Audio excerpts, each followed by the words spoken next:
ಅನಾರೋಗ್ಯ ಉಂಟಾಗಿದೆ. ಎಂಎಸ್ ರಾಮಯ್ಯ ಆಸ್ಪತ್ರೆಗೆ ಖರ್ಗೆ ಅವರನ್ನ ದಾಖಲು ಮಾಡಿ ಚಿಕಿತ್ಸೆ ಕೊಡಿಸಲಾಗ್ತಾ ಇದೆ. ಖರ್ಗೆ ಅವರ ಆರೋಗ್ಯವನ್ನ ವಿಚಾರಣೆ ಮಾಡಲಿದ್ದಾರೆ ಸಿಎಂ ಸಿದ್ದರಾಮಯ್ಯ ಅವರು.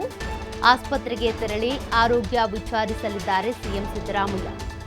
ಎಐಸಿಸಿ ಅಧ್ಯಕ್ಷ ಮಲ್ಲಿಕಾರ್ಜುನ್ ಖರ್ಗೆ ಅವರಿಗೆ ಕಾಲು ನೋವು ಹಾಗೂ ಜ್ವರ ಕಾಣಿಸಿಕೊಂಡಿರೋದ್ರಿಂದ 83 ವರ್ಷ ಅವರಿಗೆ.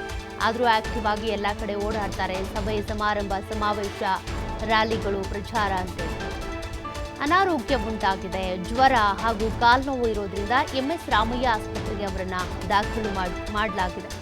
ಸದ್ಯ ಎಐಸಿಸಿ ಅಧ್ಯಕ್ಷ ಮಲ್ಲಿಕಾರ್ಜುನ್ ಖರ್ಗೆ ಅವರ ಆರೋಗ್ಯವನ್ನ ಸಿಎಂ ಸಿದ್ದರಾಮಯ್ಯ ವಿಚಾರಿಸ್ತಾರೆ ಅನ್ನೋದು ಗೊತ್ತಾಗ್ತಾ ಇದೆ.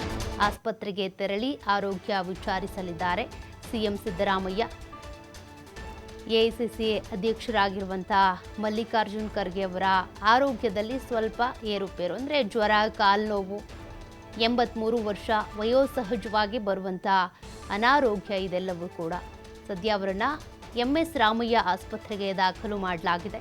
ಸಿಎಂ ಸಿದ್ದರಾಮಯ್ಯ ಹೋಗಿ ಅವರ ಆರೋಗ್ಯ ಹೇಗಿದೆ ಏನು ಅಂತ ವಿಚಾರಿಸಲಿದ್ದಾರೆ. ಆಸ್ಪತ್ರೆಗೆ ತೆರಳುತ್ತಾರೆ ಅನ್ನೋದು ಗೊತ್ತಾಗ್ತಾ ಇದೆ. ಎಷ್ಟೊತ್ತಿಗೆ ಹೋಗ್ತಾರೆ ಏನು ಅನ್ನೋದು ಗೊತ್ತಾಗಬೇಕು.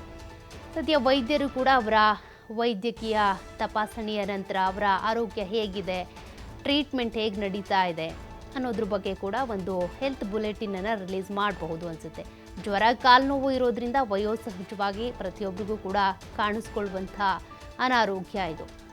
ಅದರಲ್ಲೂ ಕೂಡ ರಾಜಕೀಯವಾಗಿ ಅಂತ ಬಂದರೆ ಸಾಕಷ್ಟು ಓಡಾಟ ಇರುತ್ತೆ, ಪ್ರಯಾಣ ಇರುತ್ತೆ, ಸಭೆ ಸಮಾರಂಭಗಳಿರುತ್ತೆ, ಪ್ರಚಾರಗಳಲ್ಲಿ ಭಾಗಿಯಾಗೋದು. ಎಐಸಿಸಿ ಅಧ್ಯಕ್ಷ ಅಂತ ಬಂದಾಗ ಜವಾಬ್ದಾರಿ ಕೂಡ ಹೆಗಲ ಮೇಲೆ ಹೆಚ್ಚಾಗಿಯೇ ಇರುತ್ತೆ. ಓಡಾಟ ಹೆಚ್ಚಾಗ್ತಾ ಇರೋದ್ರಿಂದ ಎಐಸಿಸಿ ಅಧ್ಯಕ್ಷ ಖರ್ಗೆ ಅವರಿಗೆ ಕಾಲ್ನೋವು ಹಾಗೂ ಜ್ವರ ಕಾಣಿಸ್ಕೊಂಡಿದೆ ಅನ್ನೋದು ಗೊತ್ತಾಗ್ತಾ ಇದೆ.